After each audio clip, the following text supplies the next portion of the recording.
திமுக காரங்க என்னமோ கலைஞர் தான் தமிழ்நாடையே தூக்கி நிறுத்தின மாதிரி பேசுவாங்க.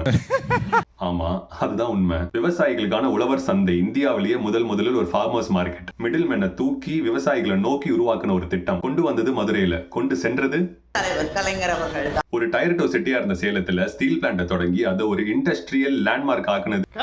டைடல் பார்க் உருவாக்கி சென்னை ஒரு குளோபல் ஐடி ஹப் ஆக்குனது மட்டும் இல்லாம 1997 அப்போ நம்ம வீட்ல இன்டர்நெட்டே கிடையாது. அப்பவே ஐடிக்குன்னு ஒரு பாலிசியை கொண்டு வந்தது கலைஞர் தான். Tidel Park is kind of very personal to me. ஏன்னா என் கெரியர் அங்கதான் தொடங்குச்சு. கன்னியாகுமரினாலே கண்ணு முன்னாடி வந்து நிக்கிறது 133 அடி திருவள்ளுவர் சிலை. ஏன் 133 அடி? திருவள்ளுவர் எழுதின திருக்குறளின் அதிகாரங்கள் 133. ஒரு சிலை நிக்கிறது மட்டும் இல்ல, எந்த அளவு வைக்கிறதுன்னு வரைக்கும் யோசிக்கக்கூடிய ஒரு தலைவன். தேசிய கொடியை முதலமைச்சர் ஏத்தலாம் அப்படின்னு கொண்டு வந்தது தமிழறிஞர் கலைஞர் அவர்கள். உங்க அண்ணன் 2 மாசத்துல ஏத்துவார்ல. ஆனா விதை நான் போட்டது.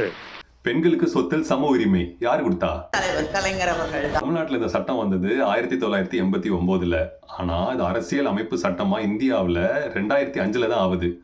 மற்ற இந்தியாவை விட தாத்தா 16 வருஷம் ஃபாஸ்ட். இந்தியாவிலேயே முதலில் விவசாயிகளுக்கு 100% மின்சாரம் இலவசமா கொடுத்தது, கையால் இழுக்கும் ஆட்டோ ரிக்ஷாவை ஒழிச்சது யாரு? தலைவன் முத்தமிழர் டாக்டர் கலைஞர். ஜாதி வேறுபாடு இல்லாம எல்லாரும் சேர்ந்து ஒன்னா வாழ்றதுக்கான பெரியார் நினைவு சமத்துவபுரம் திட்டம் யாரு கொடுத்தா? தலைவர் கலைஞர் அவர்கள். Supreme court of India transgenders ஒரு தேர்ட் ஜெண்டர்னு ரெகக்னைஸ் பண்றதுக்கு முன்னாடி டிரான்ஸ்ஜெண்டர் வெல்ஃபேர் போர்டு அப்படின்னு ஒன்று வச்சது மட்டும் இல்லாம அப்போ ரொம்ப இழிவா அவங்களை கூப்பிட்டு இருந்த அந்த வார்த்தைகளை போக்கணும்னு சொல்லி அவங்களுக்கு திருநங்கை அப்படின்னு பேர் வச்சதும் கலைஞர். இந்தியாவிலே முதலில் மாற்றுத்திறனாளிகளுக்கான மினிஸ்ட்ரி. அது மட்டும் இல்லாம அவங்களுக்கு மாற்றுத்திறனாளிகள்னு பேர் வச்சதும் தலைவன் முத்தமிழர் டாக்டர் கலைஞர். 1 கிலோ அரிசியை ₹1க்கு கொடுத்தாரு.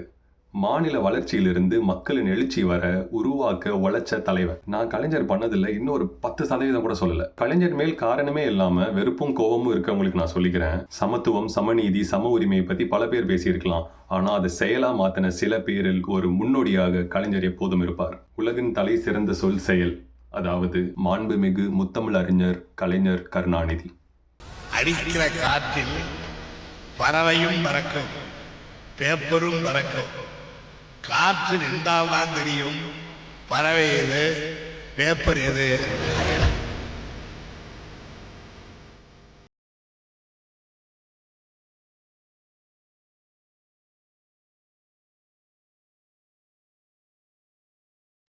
அடிக்கிற